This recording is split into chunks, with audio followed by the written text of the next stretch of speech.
Tyler speak, you would think that like I'm the worst ever. Yeah, you're a monster. Oh. It's okay. We still love you. I don't know why, but No. no. But the love is there. Yeah, the love is there. Just want to squeeze you sometimes. Give you a little peck on the cheek. So much I love you. Aw. No response. Aw. Right? I'm sorry. Two littles, come back. No. No. There he is. Sorry, Two Littles is no longer here. All right, well, let's do this show proper here. Ready? Yeah. Okay. Hello and welcome everyone to the 8-Bit Show. Woo, woo, woo, woo. Yay! Back from a 2-week break where things were afoot. Lots of stuff has happened. There's been quite a bit of news. I don't know if we're going to cover it all. I don't plan on it. There's a few big things that'll be interesting to talk about, but yeah, exactly. So yeah, with me today, as always, are my esteemed guest hosts, co-hosts, Two Littles 505, and Coffee and Corndogs. Yep. I'm feeling pretty esteemed. Mm-hmm. Let's see. How have you guys been? All right. Yeah? You can't complain. That's good. Unless you'd like to hear me complain. Do you want to talk about work? Do you need to let some steam out? You know, you said you're very esteemed, so. No, not really. I mean. Just make me angrier. Right. It's like talking about anything having to do with that recent thing that happened in the United States. Yeah. Yeah. Yep. Well, there's some things we don't need to talk about, right? No. We don't need to get into that here. Yeah. I still can't believe they canceled Time Bandits. I know. It's a fucking tragedy, and I don't want to talk about it. Breaks my heart. Mm-hmm. Well, then shall we get into some news? Yeah. Start off the news biz. Yeah, there's big things. Yeah. Things are happening. The big things in the market. Mm-hmm. The most recent one, Steam has changed its policy on DLC content and season passes. Yeah, I heard about this. Yeah. It's kind of enabled players to have more more benefit on their side. So you have to kind of clearly specify what content is going to be in a season pass. Mm-hmm. This includes a new map, a new zone. You don't have to be super intensive on that. It doesn't have to be you can just say adds weapons or a weapon, Mm-hmm. You don't have to be super specific, but it has to be some sort of detail on it. Okay. Also including a release date. Oh, that could be pretty vague as well. Yeah, that can be a quarter, a season. You can do seasonal thing or whatever. Mm-hmm. But it has to hold up to some sort of scrutiny. So you can go out as far as like a season or a quarter, but if you don't get that quarter, customers would be entitled to at least partial refund. Okay. I think that's fair. I think they should be entitled to the full refund, honestly. Well, yeah, I mean, it's coming in the backs of like games like, was it Redfall came out and it was supposed to have a whole like DLC roadmap plan, and it never got to any of those, and it never will, because that is no longer gonna happen. No, this is good overall. Having more clearly defined anything, it's good for gamers, I think, especially when it comes to handing over your money. Yeah. That's interesting. I mean, I wonder, is this gonna... How is this going to impact anything, really? I mean, I don't see that there's like something I kind of noticed is like, this is happening at the same time that they're doing a whole lot of like changes. Like we were talking about, I think on our last show, we talked about they're changing like the buy option, where they have to be more clear that you're not really purchasing a product. You're purchasing a license to play a game. Yeah. So they have to make that more clear. This is just coming on the end of this. And I think, like, I really think that Steam told a number of, so they have to make that more clear, developers and what beforehand, like behind the books. Or behind press and not out in the open, because we started to see more and more lately that games that do offer season passes are putting down like more information about what's coming with those passes. Yeah, not all developers, but a lot of them. I mean, even just recently, the Stalker 2 roadmap thing for its season pass passes the test here.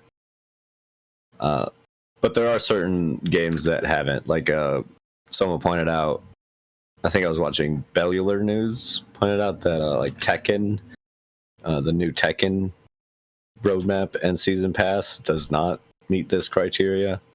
Okay. Of having like confirmed release dates or like solid release times and stuff. Yeah. So it'll affect some people, or some developers. But I think it's coming in the sense in like a bundle of like overall transparency to consumers. Yeah, it's kind of just taking place overall.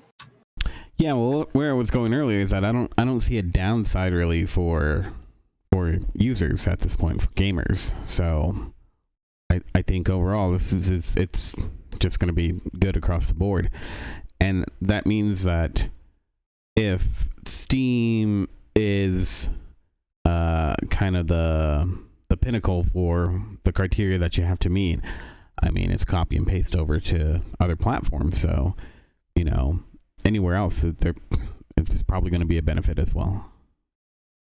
Not necessarily, but will probably be. So that's cool. I'm about it. Yeah, I think it's pretty neat. Anything that gives more clarity is always good, right? Like in any department, too. This is like transparency is a good thing. We fight for this stuff when it comes for like law enforcement and rulings, judge rulings and stuff. Like we want things to be clear and like. So it's always better for customers. Oh yeah. And anything corporates hate, like big corporations hate, I'm all for. So that's basically where I stand. Fair enough. Even if it doesn't quite make sense. Like if a big corporation told me it was better to poop in a toilet, I'm pooping outside. I'm pooping outside.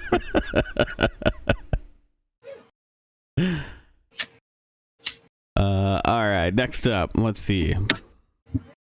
Oh, that's right. We got Sony. It's in talks apparently to acquire Kadokawa. Yeah, that's big. Yeah, that's a big one, right? Maker of Elden Ring and what's that Nintendo game that just came out? Mario and Luigi. Oh yeah, but it's so much bigger than that. Oh yeah, so much bigger. But Kadokawa is like huge when it comes to anime and manga distribution as well. Yeah. So yeah, like this could be a huge deal for Sony for sure. It makes sense why Sony's wanting it, and you gotta remember too, this isn't PlayStation that we're talking about either. This is Sony. Yeah, like the big over umbrella. They're wanting to purchase Kadokawa. Yeah, exactly. So I mean, when it comes to media across the board of what Sony will, if they purchase it, what they'll have access to. It goes kind of along the lines of what their CEO had said, which was a little while back, about how the company doesn't have like IP that is founded from start to finish, and like all revenues, not just gaming, but like anime, movies, music.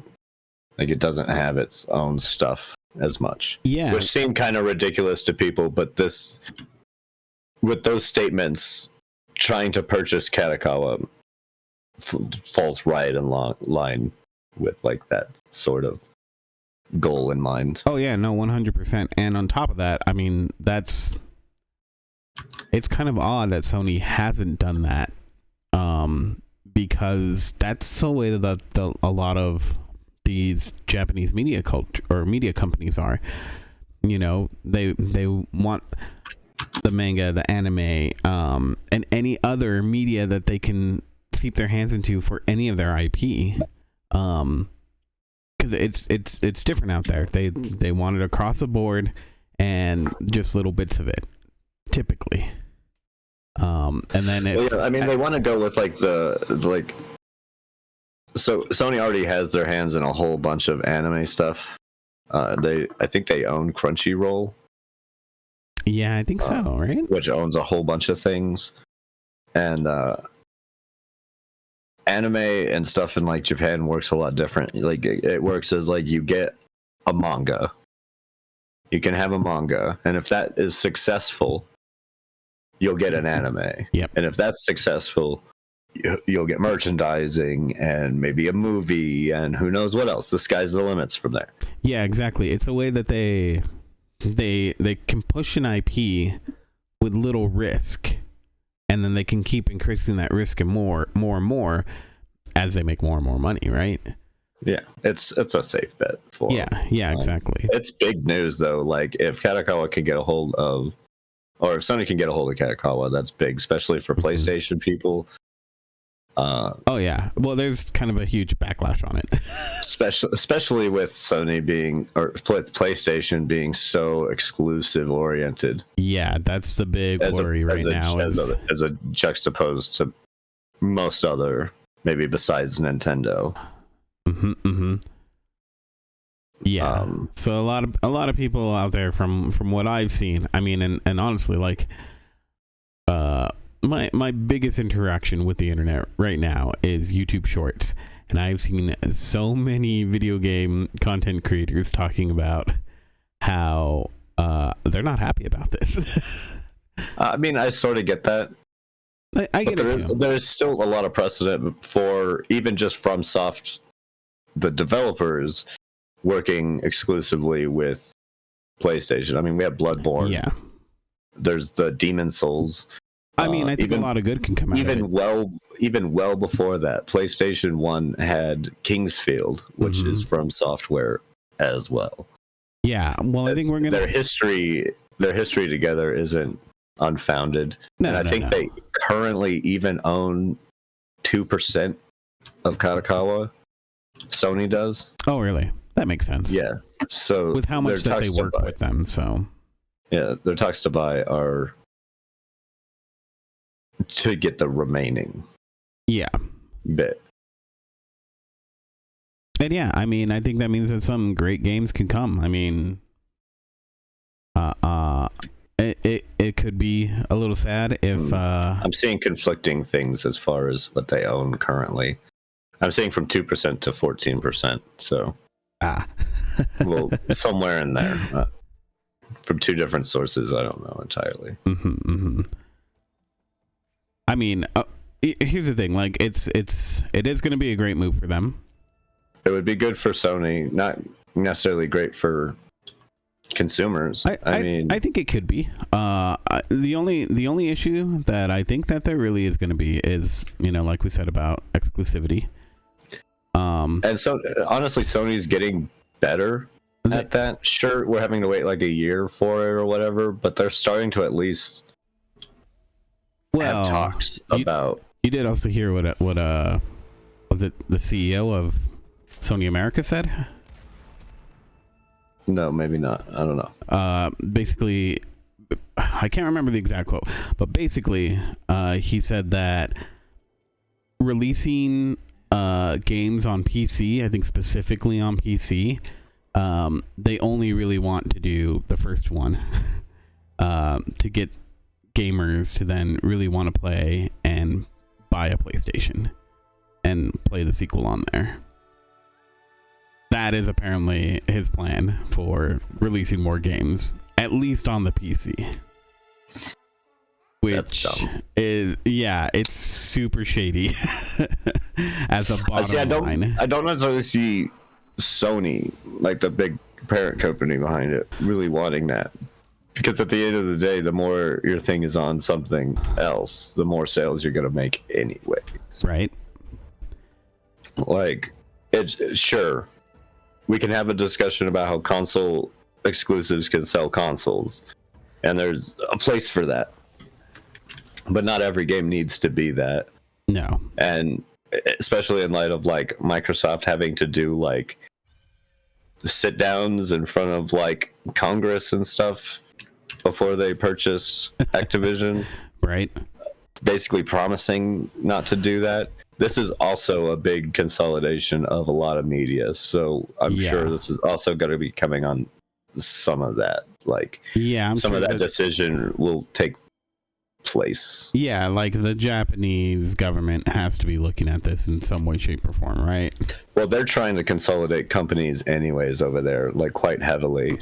That's why Kadokawa owns so much as is and are as big as they are over there. Like, they're not just From Software, and in fact, this is like a very small portion of them. Like, the bigger thing is their manga and anime market. Yeah. For sure. Yeah. So, interesting stuff. Again, this is one thing to keep in mind before freaking out about it and whatever, is that these are just talks about nothing's purchasing. Nothing's official, besides we know that talking is official. Yeah. So, freaking out about it seems meh at the moment. Yeah. We'll see what happens. So I'm sure within the next 6 months we'll know. Probably within the next 3, but sometimes these things take a while. So yeah.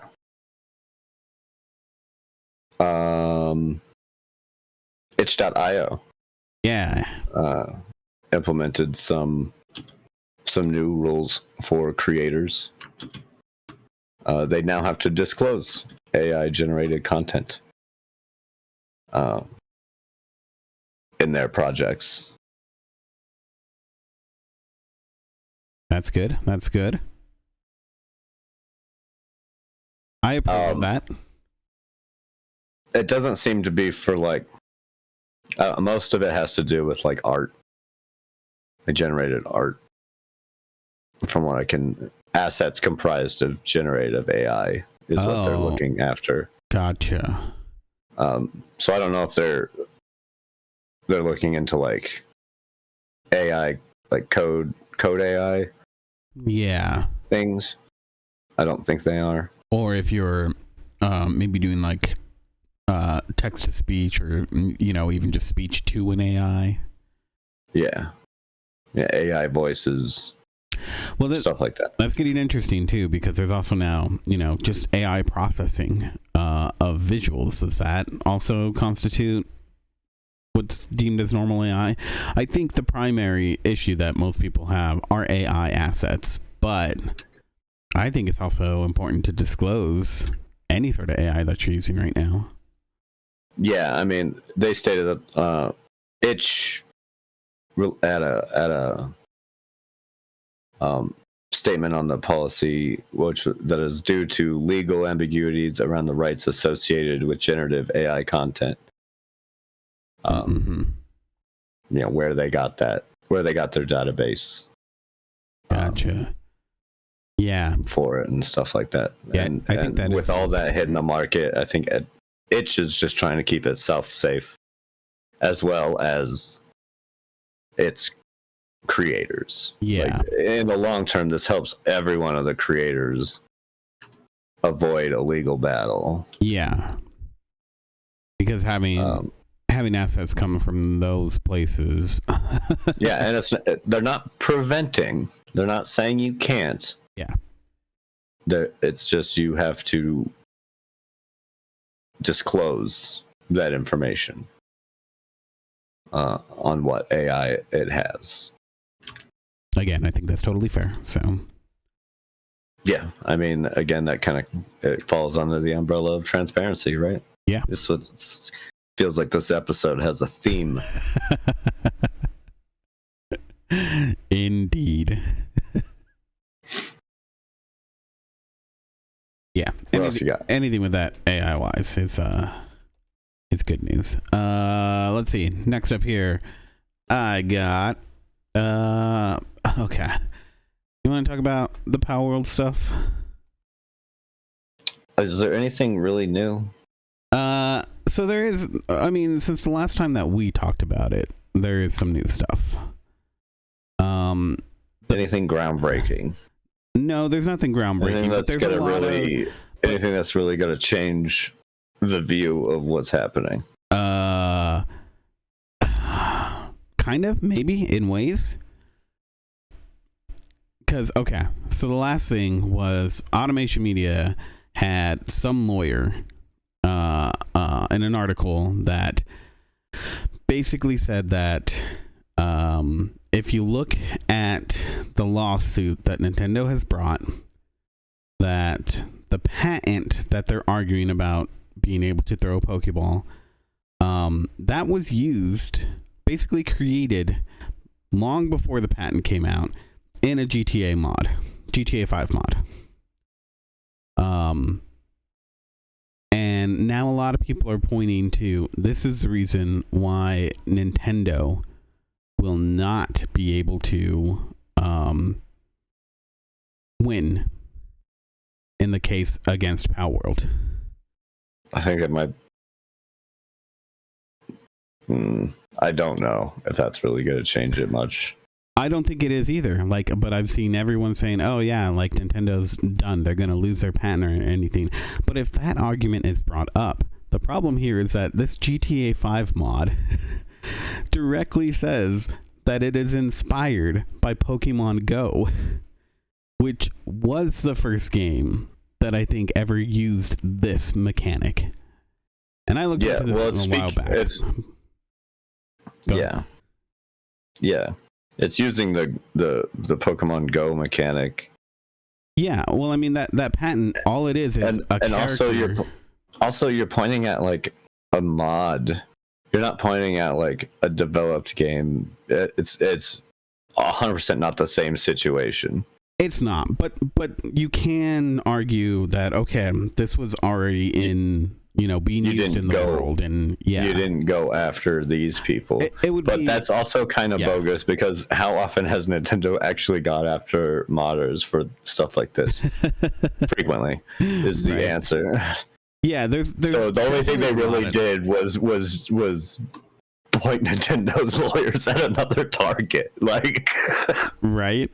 Well, I think the big argument that Nintendo would have was, we realized that this was being used for something that we clearly created first. We clearly did in the game space first.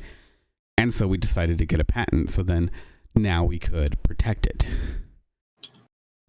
So I don't think that it's going to help Nintendo. I don't think it's a big game breaker. I don't think it's anything really big. It's gonna make things stay the same, but people are freaking out about it. I've seen so many articles just having to do with this one little thing, and it's I kind of want to see Power World fight it. I do, but I don't think that they should. Because Nintendo's only asking for like 60,000, I think. That's small beans compared to it's not much, especially what Power World has made. Yeah, exactly. Power World's popular, and they recently had like a big update that was also rather successful. Mm-hmm. But I think part of the reason why Nintendo's asking for something so small, though, is because it is kind of on shaky ground. I think even their lawyers are like, yeah, technically you could win this, but you don't know. So, I don't know. That's that, though.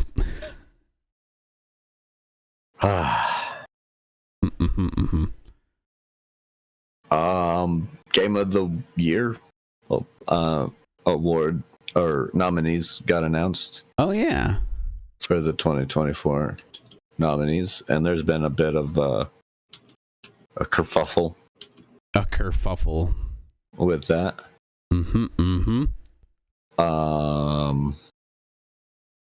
So the big ones, Game of the Year and Game Direction categories are the same. It's literally the same list. The nominees are Astrobot, Balatro, Black Myth Wukong, Final Fantasy VII Rebirth, Metaphor Refantasio, and Elden Ring Shadow of the Erd Tree. Yeah, the fact that these two categories are exactly the same. So that's not usually they have quite a bit in common. Yeah, with these ones, so it's not too weird. The big things that are being talked about with it, a couple of the big surprises are the inclusion of Balatro, the indie game, which is pretty huge. That's kind of awesome. Yeah. The exclusion of the new Dark Age game. Yeah, people were pretty in a tizzy over that. And the inclusion of Shadow of the Erd Tree, as it's a DLC.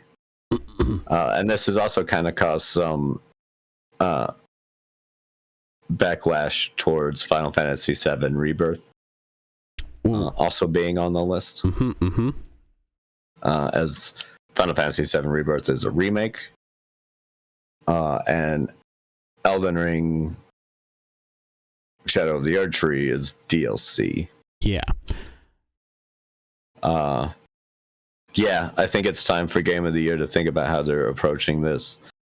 We talked about it last Game of the Year when they included Phantom Liberty, the Cyberpunk one, and we're all kind of confused by that. It's like that game's a couple years old. So is Elden Ring. Elden Ring won already. Elden Ring won Game of the Year already in 2002. We're talking about DLC. When you have when you have a game awards show that already has so many categories.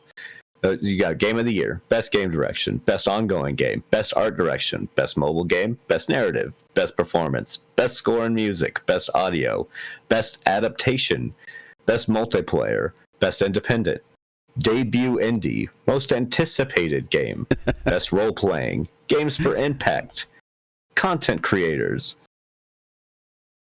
Best Action, Best Fighting, Innovations in Accessibility, Best Family Game. Come on. The list goes on. The list continues. There's others I did not name. Yeah. That you should be able to have a category that includes, one for DLCs and one for remakes and remasters. Yeah. Which would also give fair game to those that came out recently. I mean, me and Andrew talked about it earlier. Like, games like the new Dead Rising remake would actually have like maybe a chance to be nominated. Mm-hmm. It's a good remake. Yeah, I mean, here's the thing with it. I think, like you said, there's so many categories. Maybe they don't want to add anymore. They feel like there's too many. Which, at that point, it's like, you guys need to restructure then, if that's the case. That's what I'm saying. Like, restructure. Like, yeah. Maybe some of these categories don't need to be here. Exactly. There's some utterly ridiculous ones. And I'm sorry. I'm kind of okay with remakes being allowed for best game, because a remake is, if it's a true remake.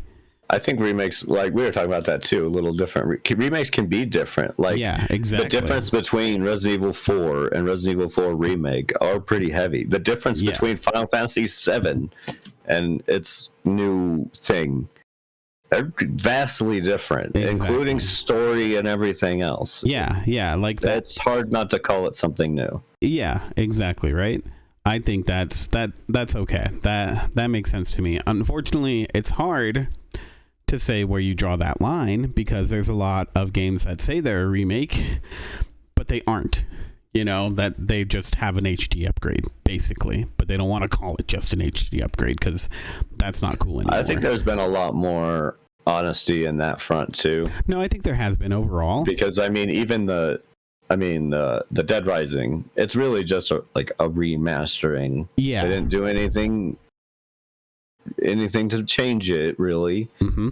It's technically the same game, just some small little differences and some tweaks in graphics. Yeah, which is fine. Those are all great. The Spyro collection was super fun and super great.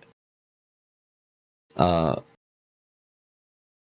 and exactly, honesty like that, like, cool, that makes sense. Those are games that maybe they should be considered for best, upgrade or whatever, but they should have, like with DLC, that should be its own category. I don't think it's fair to lump them in, with an actual true full new game. I don't think it's fair to anything. Like, that spot, I'll give Final Fantasy VII Rebirth a small break, just because it is like vastly different. They're vastly different, and even at this point, the storyline's completely different. No fan. I know a lot of Final Fantasy VII fans, and they have no idea what's going to happen. Yeah, right. Exactly. The Shadow of the Erd Tree is, at the end of the day, a DLC. Albeit it was highly praised and whatever, but it was a DLC. And it's not even a full game on its own. I can't go purchase Shadow of the Erd Tree and it play. Yeah. I can go purchase Final Fantasy VII Rebirth and it play. Exactly. Yeah, and that's I think that's the thing, is that there should be that recognition, definitely. I'm not saying that there wasn't hard work put into DLC, and sometimes DLC that you get is massive, and so it some DLC ends up being the size of the original game that it's the DLC for. I get that happens, and so I think that, you know, it's fair for us to want to reward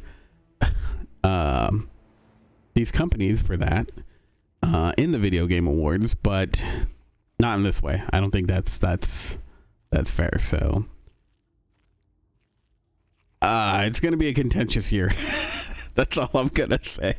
That's gonna be interesting. I mean, game of the award, again, I talk about it all the time. It's not, if you really want, like, this is a popularity contest. Game of the Year award is a popularity contest. And if you want the more in-depth and actual meaningful awards, go look towards the other ones. The ones that are done by like a panel of developers. Yeah. Those are stuff the like better ones. that. The DICE Awards. Yep. Yeah. The Agreed. Developers Game Conference Awards. Like, there's so many other ones that you can look to, and realize that the Game Awards, these are the official ones or whatever, here are for fun. Yeah, well, they're also a press thing because they get to show off some new games while they're doing the awards. It's a for funsies thing. It really is, and I think people have to remember that, because these awards, they still take place in the year where they're supposed to be rewarding games for their release. So, you know, like any real awards ceremony out there, or at least ones that try to take themselves seriously, they have it the year after. So I mean, and that's always been a contentious thing. I mean, everybody votes video on games awards as well. You can go vote on Game of the Year. Anybody can go vote. Everybody watching this, anybody out there can go vote on Game of the Year awards. Where other awards, you know, there's like specific panels to do so. Yeah. But that's the thing. Again, that just highlights, like you said. I agree with you. It's the rewards themselves. It's the show. It's just for fun. It's a fun thing for gamers, and everybody should kind of keep that in their mind. Yeah, it's good for everybody. Yeah. We get to see what new games come out when they do their live stream, right? And it is a praise. Like, again, it's pretty big that Balatro made it in. Oh yeah, that's huge. That's huge. That's huge news. That's a little indie game that made it in. A little indie game. To Game of the Year. That's good news. Mm-hmm. What else you got? Okay. Next up here, I got the PlayStation Portal. Did you see about this this update that came out? This makes me excited for the PlayStation Portal. The latest update will now allow you to stream currently up to 150 games if you have the PlayStation Plus Premium membership directly to the PlayStation Portal. So you do not need a PlayStation for this to work. You just need that PlayStation Plus membership, which is fair for being able to access a catalog of cloud games. And like right now it's in beta, so yeah, there's only 150 games that you can use. Still, I went through the list of these games and there's some good stuff in there. There's Spider-Man, Miles Morales, Ratchet and Clank. So yeah, there's good stuff. It makes me actually kind of want to buy one of these because it's only $300 and it's doing the thing that I wanted it to do when it first came out. So it's like a cheap way to enjoy a PlayStation. I mean, that's cool. Mm-hmm. Handhelds have always been a popular thing a popular thing in general, but always good in my graces. I like handhelds quite frequently. Yeah, so I mean, if this is something that I think more and more people are looking at cloud streaming for games. And this should go actually hand in hand with what Microsoft has announced. I'm sure everyone out there has seen the ads where, you know, it's like anything you own is an Xbox, which is kind of a dumb ad, but I get their point. They're saying you can stream your games anywhere. Yeah, and they've kind of held true to that. Yeah, like they're doing a good job on it, honestly. Like, it's not perfect, but I know my buddy Jolly GG, he does the Xbox streaming sometimes, like the game streaming. Yeah, I've done it, and it's pretty cool. Like, if I didn't have my gaming computer, or if I was going to be staying somewhere for a while and wanted to access a game, I wanted to play a game, this would be absolutely amazing. Because, like, when I have tested it, it does work very well. I am impressed with it. So yeah, but they have now announced that there's 50 games that if you own those games, at least a digital copy, then you will be able to stream them. So you don't need to have the cloud gaming stuff. You don't need to have that game within Game Pass Ultimate, I should say. You could just stream your game. So that's a cool addition. We'll see if that expands to more, because right now it doesn't sound like it's anything that is an exclusive Xbox game. But it would be cool if they did that. So I guess we'll see. That would be cool. See, I only got one more thing. Okay, I got one more thing, and then kind of something just a little fun. So, okay, go for it. Well, I got Fortnite here. Ew. Okay, never mind. Hey, a lot of people play Fortnite. They deserve to know their prices are going up. Name one person you know that plays Fortnite. That I know personally, or yeah. Oh shit. Yes. I'm sure Tanae does. Damn or that might be right. Yeah. Fuck, I forgot you got a little cousin. Exactly. Son of a bitch. All right, fair enough.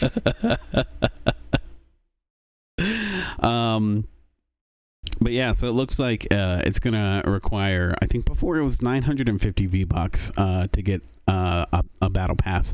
Now it'll be straight 1,000, which I believe is $12. So the price is going up there. It's also coming down on some other options that you can buy. They're doing a bunch of different stuff. So let's see. This all changes on December 1st. There it is. The 25 battle pass reward bundle. That'll be available for 1,800 V-Bucks, down from 1,850.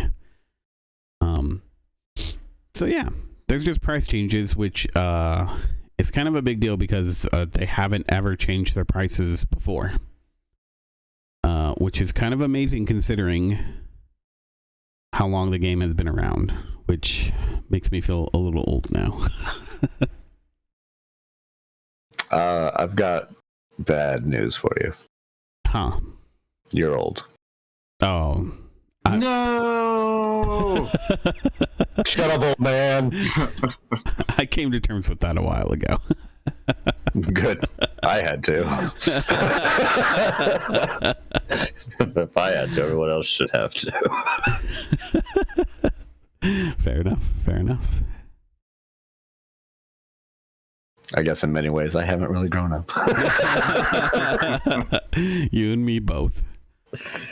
Yeah. That's it. That's it for the Fortnite news. Well, cool. For those who play Fortnite. Mm-hmm. I just got a cool deal thing that I saw that I thought you might be interested in. Oh. Humble Bundle's got a pretty interesting bundle. I was actually going to mention that later. There's a few bundles they got going that are pretty interesting. So yeah. Well, you were saying you were playing The Walking Dead. Mm-hmm. And they have the Telltale collection, which has The Expanse, The Wolf Among Us, The Batman, and Monkey Island. Which I've never played. And The Walking Dead. All for $12. Mm-hmm. Yeah. I saw this and I was like, oh. And then if you really want to go crazy, you can get on Fanatical, you can get Tales of the Borderlands for like stupid cheap. Oh. You can complete your Telltale collection? Well, maybe not complete. Yeah, you can purchase it for the low price of... Come on, I just saw it earlier. Where are you? Wait for it. Wait for it. Waiting. Wait for it. Waiting. See, now I forgot what I was looking for. No, I'm just kidding. Did you play The Expanse Telltale series? No, I had not played that one. I heard it's really good. At least the beginning. I don't know about the end.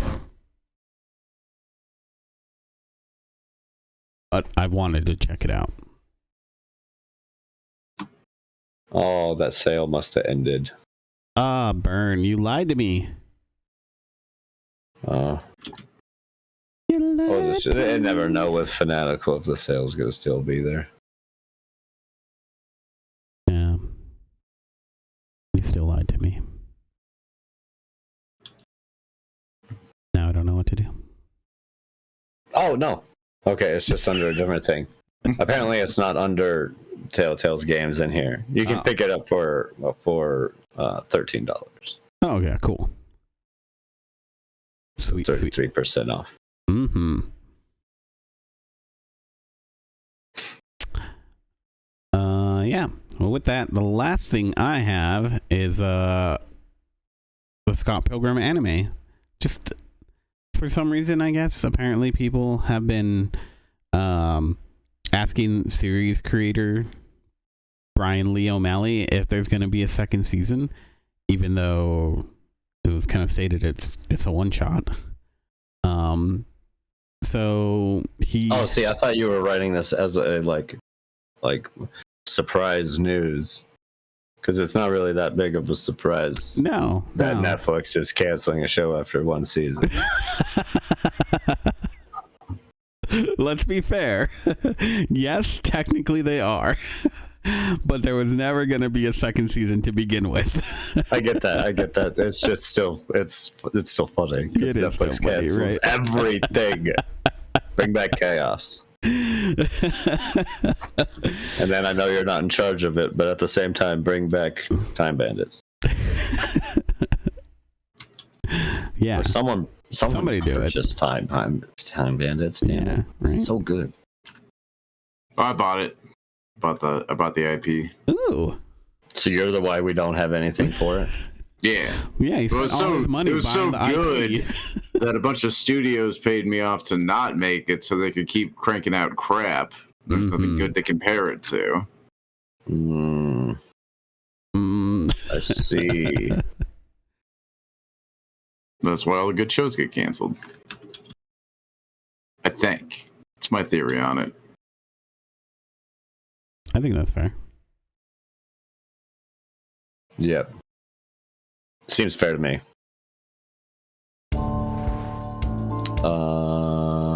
Anything else you got? Nope, that's it for the news. Do got some release dates here. Some cool stuff coming out. Shut up. We got Lost But Found. It calls itself a wholesome job simulator.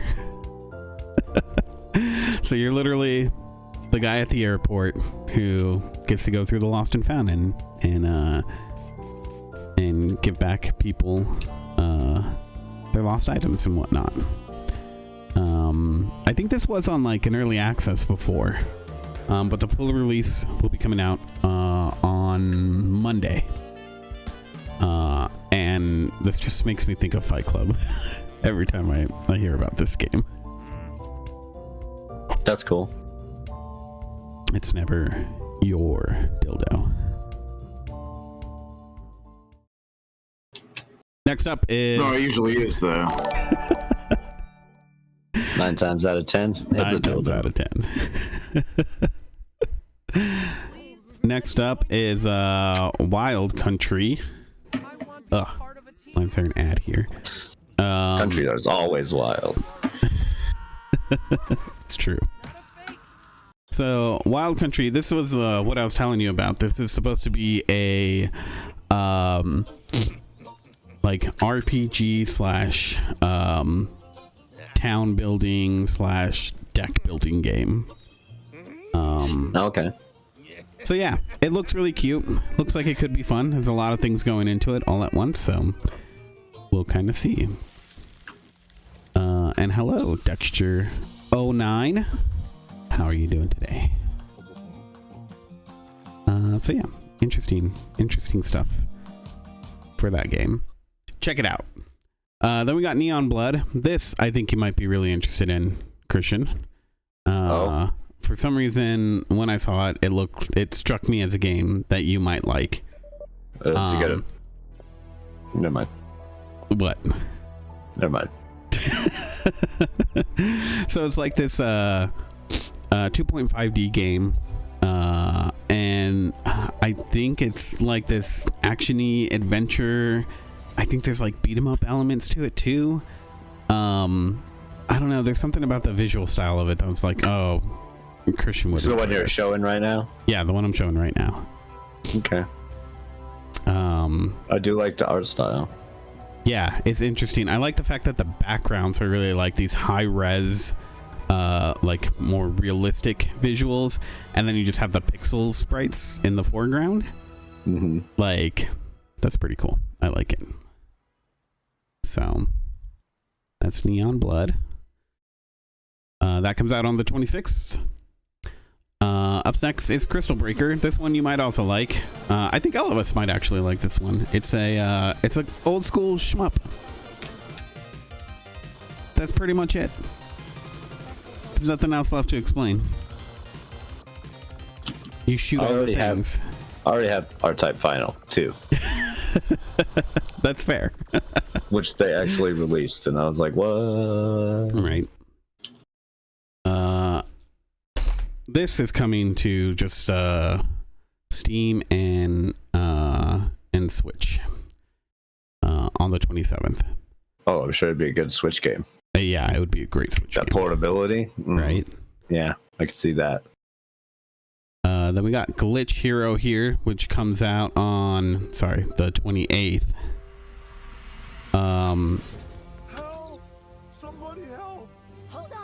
This one is kind of like a JRPG. I guess it's more like in the vein of a Zelda, like a action adventure, puzzle solving sort of game. But it looks like it has like JRPG elements to it as well.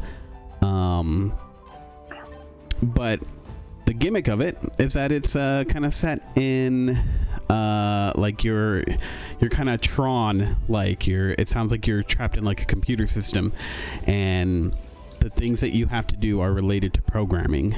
So it's kind of interesting in that way. It has an interesting gimmick behind it. So yeah, check that one out. That one's Glitch Hero. That'll be on all modern systems. And last but not least, on the 28th will be Snow Brothers Wonderland, which looks like kind of a 4-player Mario ripoff. No way to really describe it other than that. If you played what is it, Mario 3D World, Looks a lot like that. But it looks fun. So, and I kind of like playing games that are Mario ripoffs. You guys remember the Gianna sisters? Yeah. Yeah. Good stuff. Did you play Balin's Wonderland? Balin's Wonderland? I don't think I did. Well, don't, but... It was poorly received. Nobody liked that game. Good to know. Yeah, that's it for the new releases coming out next week. Fascinating. Some interesting stuff. Well, that's fun. Yeah. That news was much better than some other news. It's true. It's very true. But it's been a long time since we've all talked. How's everybody? Right? I'm doing good. Work's been busy. Life's been busy. Haven't done a lot of video gaming, unfortunately, but yeah.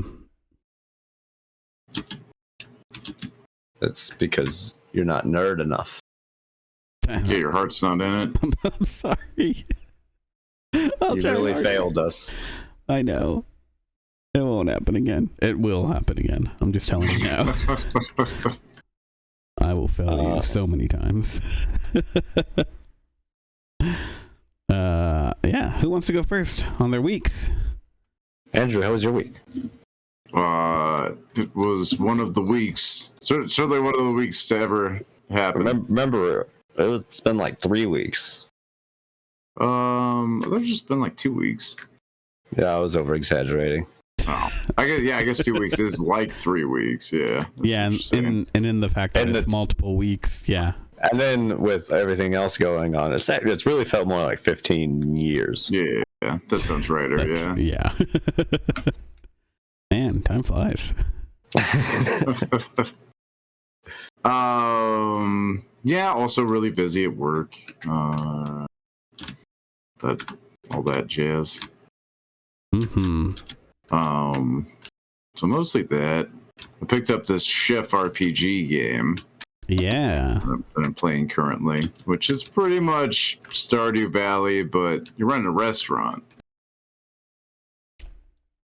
That would be the best chef. The best chef that ever was.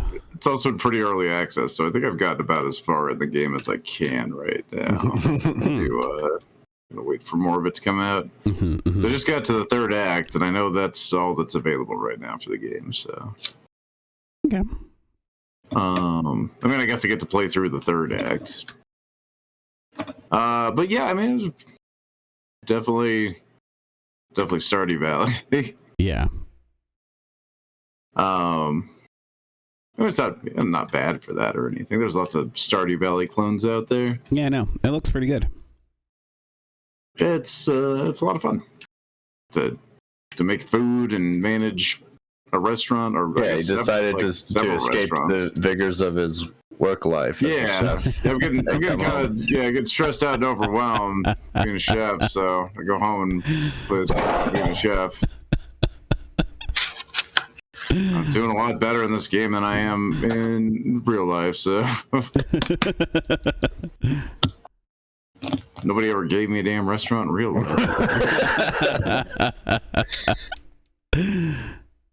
Fair enough. Run the shit out of that place, dude. Oh, I'm gonna ruin you. But it's a pretty fun game. I've been enjoying this this Chef RPG. I don't go in for a lot of the cozy games, but yeah, this one's been nice. I haven't gotten too much into it. I've mostly been focusing on just running the restaurant. But there's and just foraging food or foraging ingredients for the restaurant, which you're not supposed to do. It's a big health code violation. That's true. Just for people wondering at home, restaurants have to get their food from reputable sources. They can't just grow that shit in the bag. Unless they have a thing to do so. Because there are places that have their farms. Yeah. Yeah, you could. Yeah. There is farm table places. Yeah. Those follow all the regulations. Well, yeah, because their farm has been like regulations. it's like licensed to grow food commercially. And sounds like the man messing with me again. That's all I hear. Ooh, you're being messed with by men. Well, those regulations don't exist in. I thought you said you had a pretty lazy week. In here. Sounds like fun to me. More like awesome week sounds like. Right. Fucking jealous over here now. And my weeks sound boring. Did you play anything else? We played some Deep Rock Galactic Survivor. Been going okay. What else did I play? I don't know.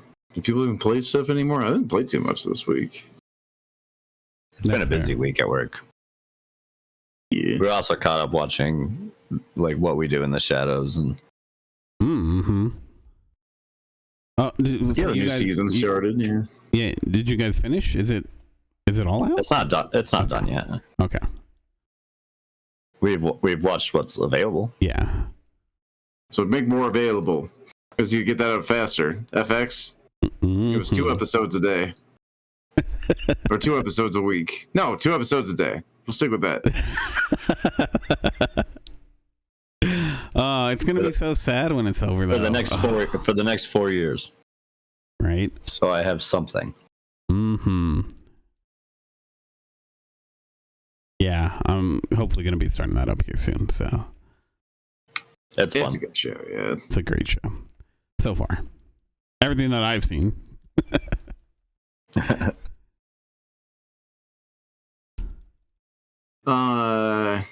We watched a couple crazy movies. Oh yeah. Well, I guess one crazy movie and one pretty mediocre sequel. Yeah. Yeah. We watched Smile 2. Revenge of the Smile. No, actually, I don't like that. I like Turn That Frown Upside Down as a subtitle for Smile 2. But the movie doesn't have a subtitle at all. I feel like it really, really ought to. That's some. That one was okay. First one's a lot better.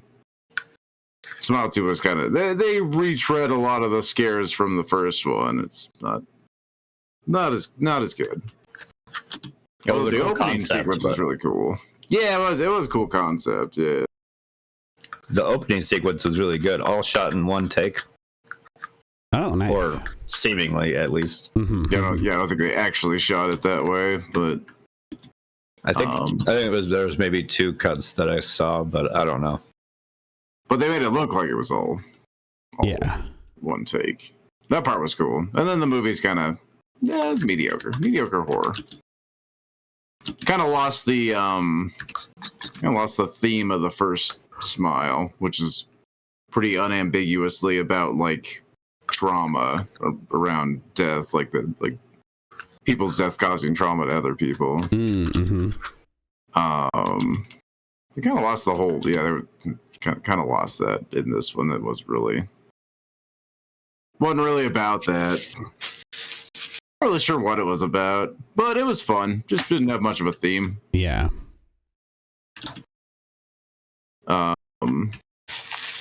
Then we watched Crazy House, and I'll probably let Christian talk more about that. He liked it more than I did.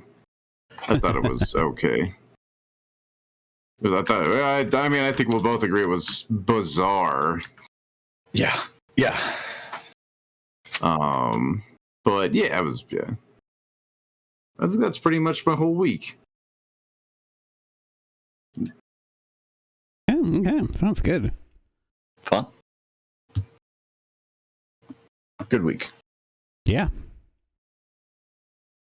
It could have been better. But it's still good. Yeah. You could have been better. Been better weeks. I could have been better. Yeah, this is also true. Two littles, take it away. One moment.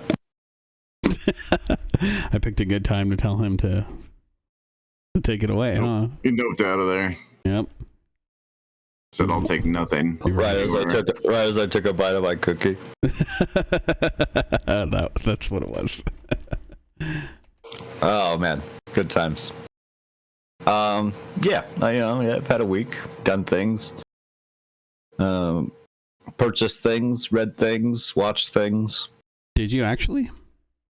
Played some things. Yeah. Yeah. That was it. There you go. That was my week. How about you? No, just kidding. It was a good week. It was a good week. Well, it's been a while, but I recently just purchased a new electric scooter. Oh yeah, that's right. Yeah, I was waiting for some of the holiday sales to kick in, and I was able to save like $300 Nice. on getting a new little commuter scooter. Decent mileage range. It'll travel for I think 25 miles before it needs to recharge, and goes about 21 miles an hour top speed. It takes about 6 hours to fully charge. Oh, that's not bad. Yeah, Get home, plug it in. Does 20% inclines with little issue. Nice. So pretty excited about that. Yeah. It should get here some point next week. Are you gonna give us like a full review? A full review? Yeah. Of the scooter. Tell us how it handles and. I mean, I guess I'll share. The last few days I've been, taking one of the spin scooters, the little rental ones. Mm-hmm. I've been taking those home because I hate the bus. Fair. But the last couple of days I've been riding. I've been having like some fun with it. I was like taking it off like the edge of like curbs and stuff.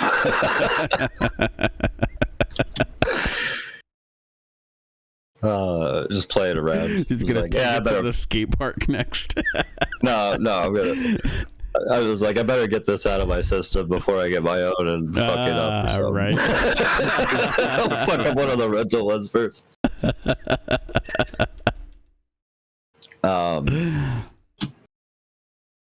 So that's cool. I'm pretty excited about that. Mm-hmm. What else am I doing? I read a pretty interesting book. It was like a sci-fi action novel. Mm-hmm. Where this like space station, like Earth and humans have like civilized most of space, or at least out to Jupiter. Like we have colonies on Mars, the moon, number of space stations around Jupiter and its moons. And on one of those, there's like a new, like faster than light rail gun thing that's being tested. Okay. They're going to be sending a capsule with some sensors and stuff a certain distance away, and then that capsule is going to make its way back, right? But something happens when they do the firing of the cannon, and the whole space station itself gets like shunted to the other side of the galaxy, 54,000 light years away from the solar system. That's a bit of a distance. So why? Oh, it's a ways away. And then when they get there, a whole bunch of weird stuff starts happening. They get like a view of the outside, and there's like 4 planets with like 54 moons all within like the space between here and the moon, between Earth and the moon. Oh, geez. Wait, what? So like things that shouldn't happen, right? Like these objects should be like tearing themselves apart. Yeah. So they're confused by that, and then there starts to be some like scary, spooky stuff happening. They're all like hallucinating weird stuff. There's some fun stuff. It's a mix of like sci-fi and Lovecraft as they're fighting.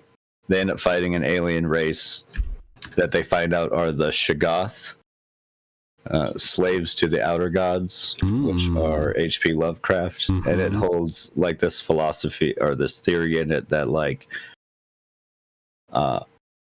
artists and like writers and stuff are at least prolific ones throughout time were able to get like glimpses and maybe even in a form travel to these places.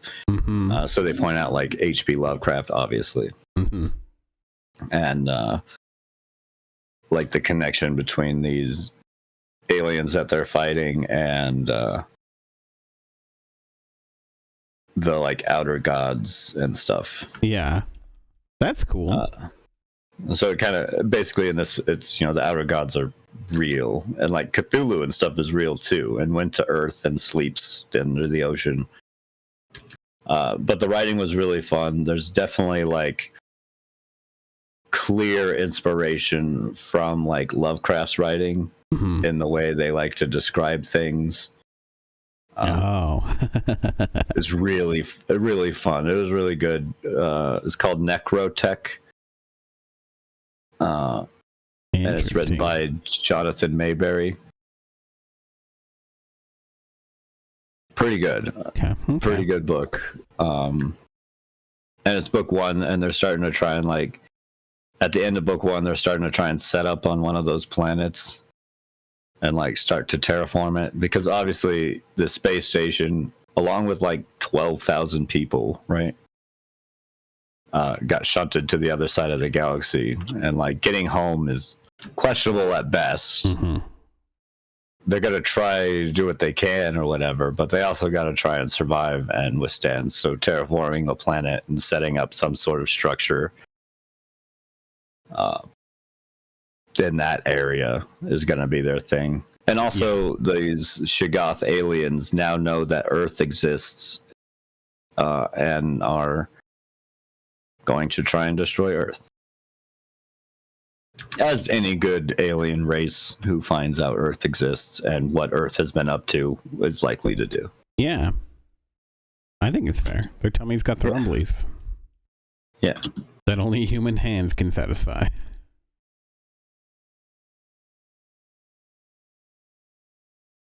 Yeah, that sounds really cool. I like the premise of that.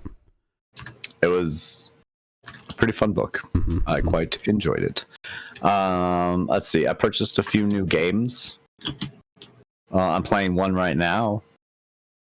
It's called Dustland Delivery. Do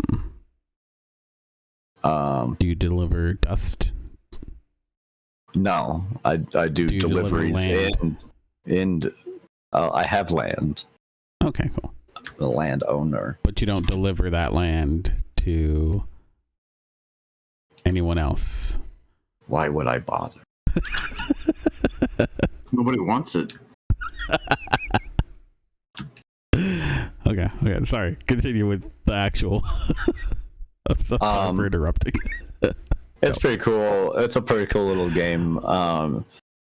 Set in the wasteland, you control like a truck, and you gotta maintain, fuel, the weight that you have on your truck, ammo for any raids that you might get into, food, your tires of the truck. Oh dang! And you go around this little wasteland in a semi like Oregon Trail fashion. Get different jobs at cities and stuff, and then you travel. You'll depart. Wait, you pick your destination and depart, and you basically different things will happen as you go along. So I got into an encounter here with some toxic fog, So now I need to decide whether I want to like charge through it, speed through it, or flee around it. Mm-hmm. Each requiring different levels of fuel and time. So you make different decisions and try and keep your people happy and alive. You can have different sized crews. There's different trucks. Then you just deliver packages, make money. There's little quest lines to follow and stuff. Your people level up, so it has a little bit of like colony building. Okay. Which can be fun, Yeah. Like I said, at one point I have like land, and you can start putting your own resources into building out like your own little town in this map. Interesting. Pretty cool little game. It was only like $10.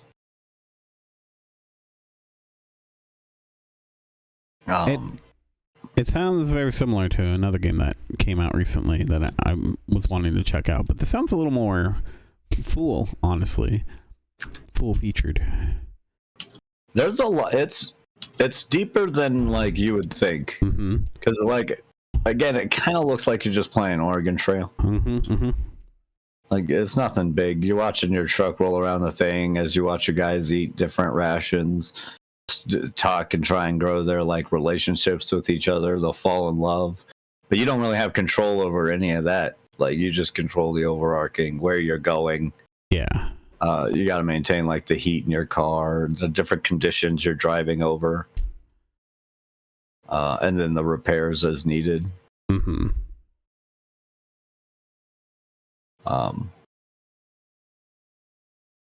It's pretty fun. I've been enjoying it. Put a number of hours in, and for $10, they can't go wrong. Oh yeah, no. I like it.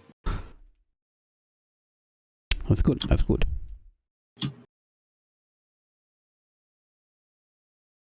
Let's see. I also purchased a couple different games.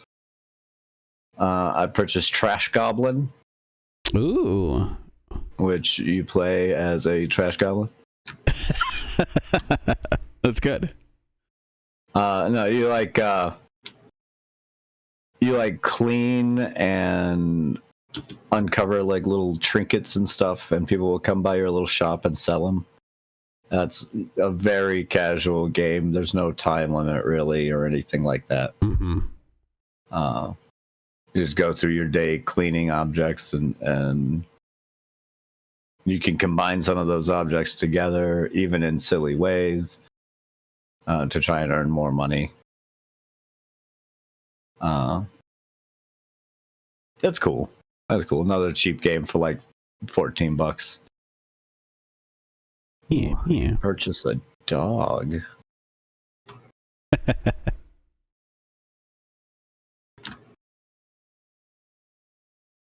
Don't do it. The pups are good. No, do it. Androids Definitely can't have do it. pets. You know that. I'm not playing as an android this time. Yeah, get jealous.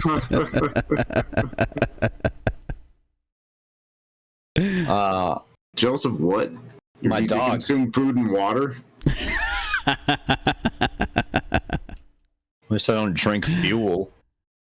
Why not? Well, I do occasionally, but that's just for fun. It smells good. It tastes good.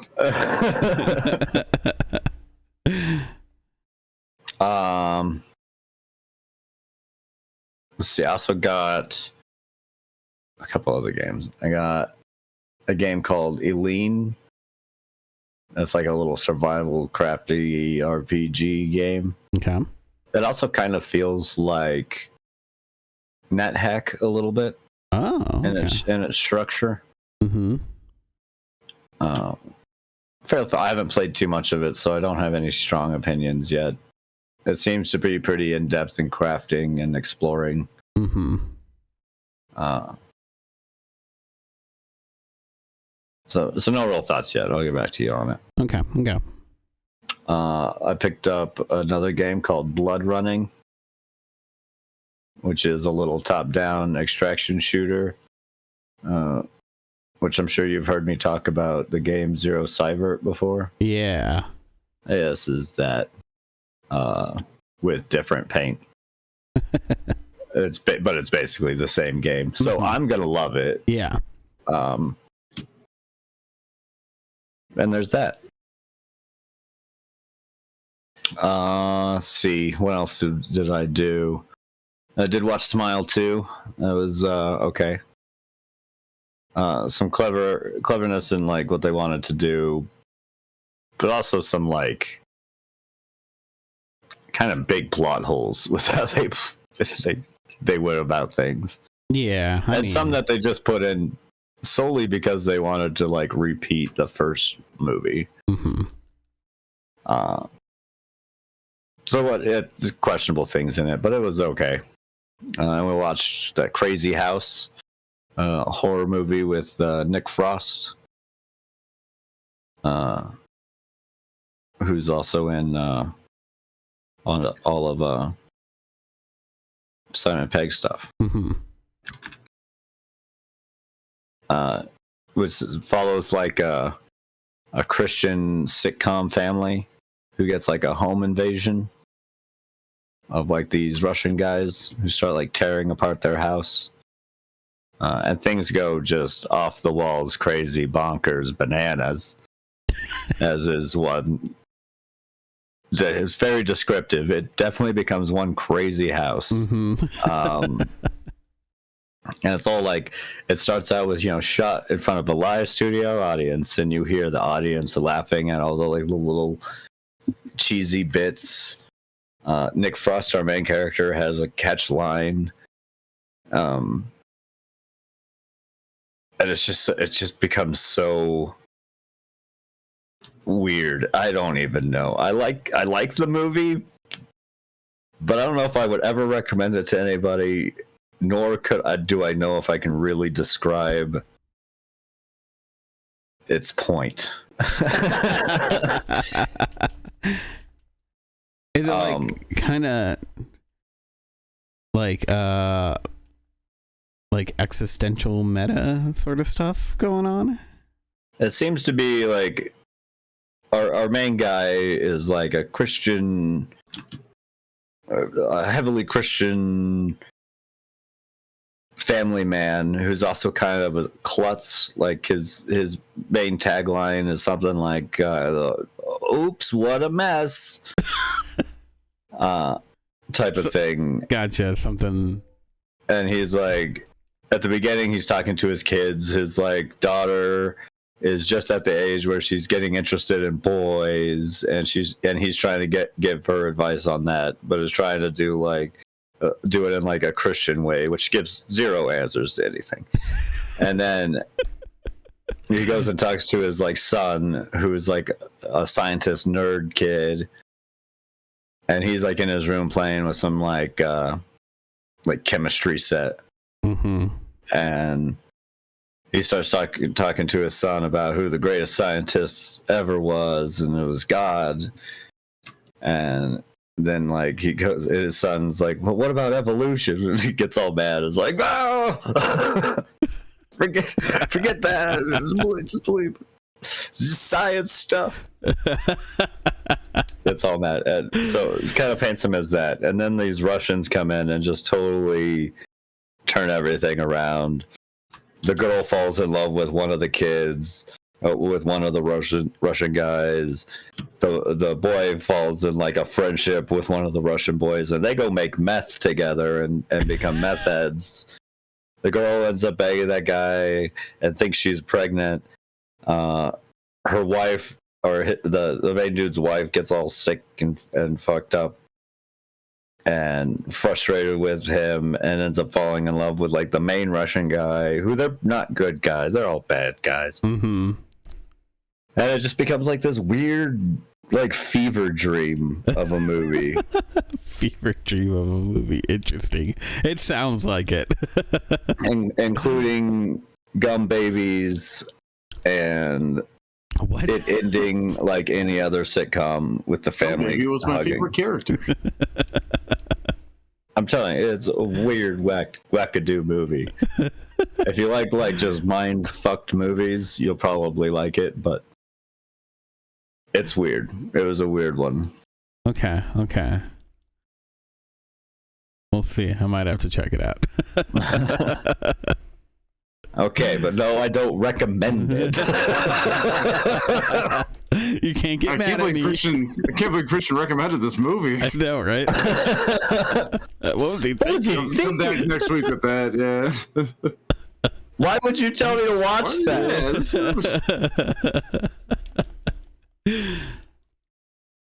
Oh, that's good. But that was an interesting movie.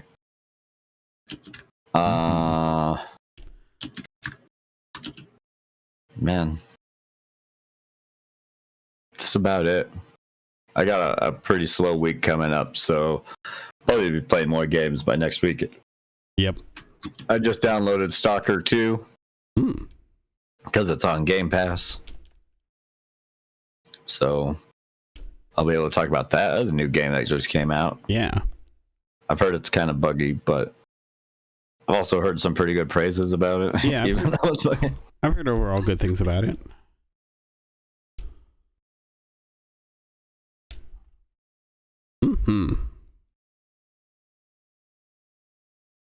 That it then? Yeah, I think so. Yeah. Kim. Guess that leaves me. Yeah. Get on with it. You're so pushy. Why are you so angry at me all the time? I'm not angry. I'm not angry. He's full of rage. Yeah. And he's still just a rat in a cage. Yep. Tried all of it. So let's see. Game wise, so I played a little bit more of that Kong Survival. Unfortunately, it wasn't much more, because then it, like I had talked about before, it really reminds me of this war of mine. So I went back to go play that because I didn't play any of those stories DLCs. So I take that back. I think I had played one and found it extremely difficult, so I stopped. Because man, those situations are extremely hard. If you thought the main game was difficult, going back and playing the stories, it's significantly harder because of the situations that they initially put you in, but they are also pretty cool.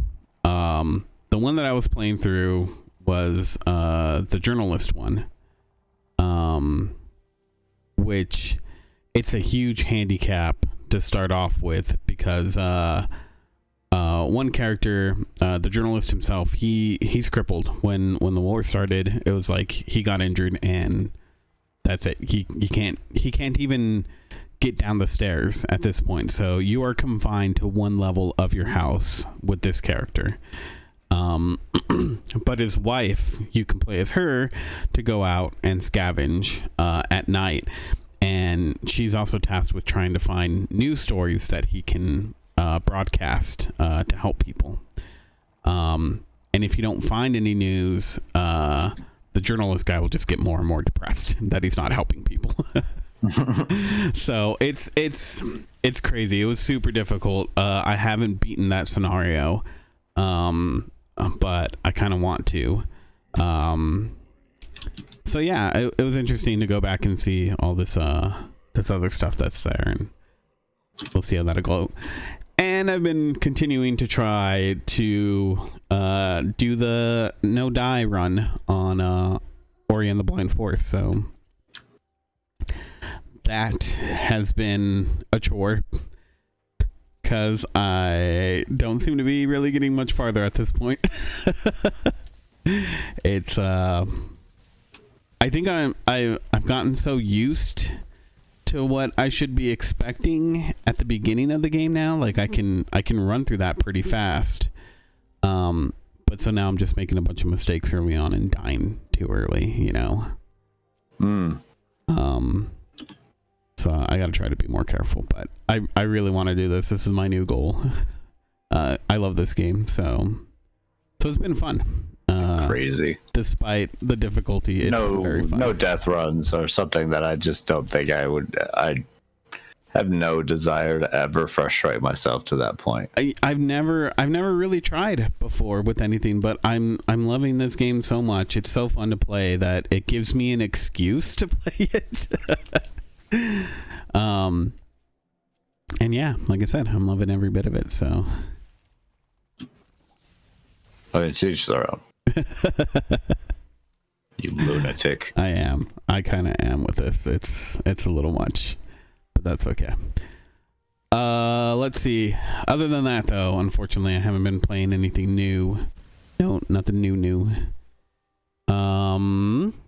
But I did watch a Netflix documentary.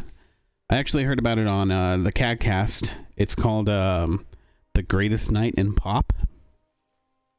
It's a documentary all about that We Are the World song that came out in like 80, 85, I think it was. It's just really interesting the way that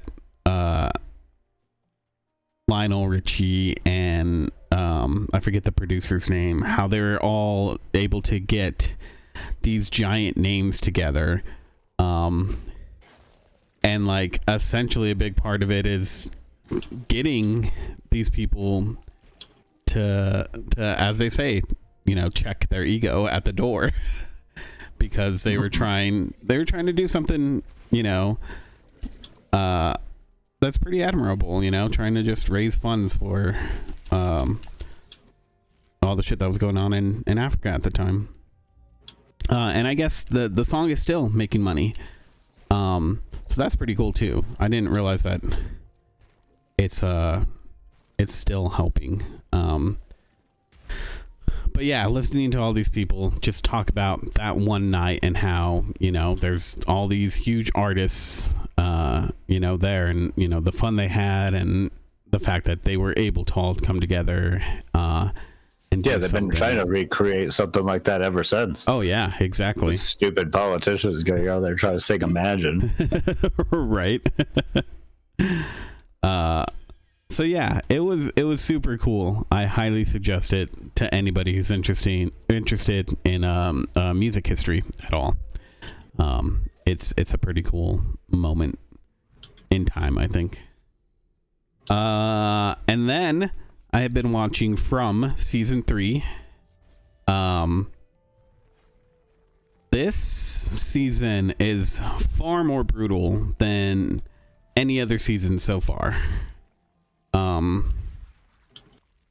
At least it feels that way. I don't know. Rianne's going back and actually watching the old season, so maybe she'll tell me if it actually is or it just feels more brutal.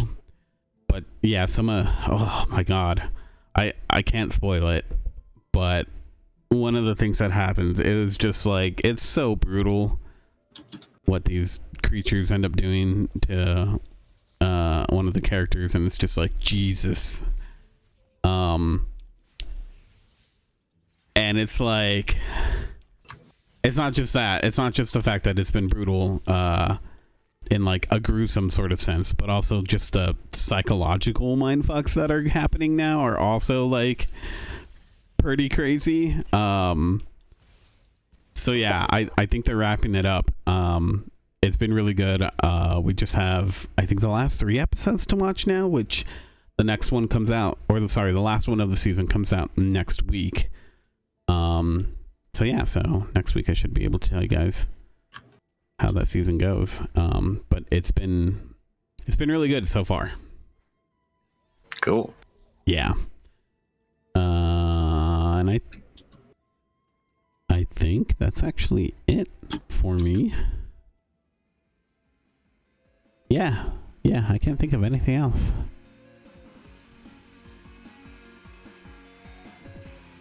Yeah, like I said, I've been busy with other shit. So yeah. But that's the games. That's the other things. Sweet. That's the way the news goes. I do have one other thing. Yeah. I have a code for 3 months of Nintendo Switch Online individual membership.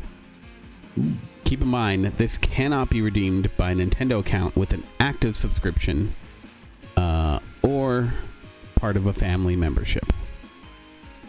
So, that code I'm gonna put somewhere into the show notes. So it's there for people to use. Whoever gets there first. Friggin' score. I got it. Mine now. So yeah. Find that in there. Otherwise, a hidden treat if you stayed to the end. Right? Exactly. I'll probably post it on somewhere that, yeah, you can look for the code somewhere. All right, shall we call it there then? Yeah. All right. Well, thank you guys for joining me. Good to be back. Yeah, this was fun as always. I know. But yeah, you can catch us on the Twitch, the YouTubes, the Facebooks, and at our website, classicgamerbrain.com. We do this podcast almost every week, Saturdays at 9 a.m. typically. Mountain time, that is. Yeah. Anything else? Anybody else wants to say? Here we go. No. Enjoy your guys' Thanksgiving. Yeah. Happy Thanksgiving. Indeed. Happy Thanksgiving. We'll catch you guys after then. Love you. Bye. Bye. Bye.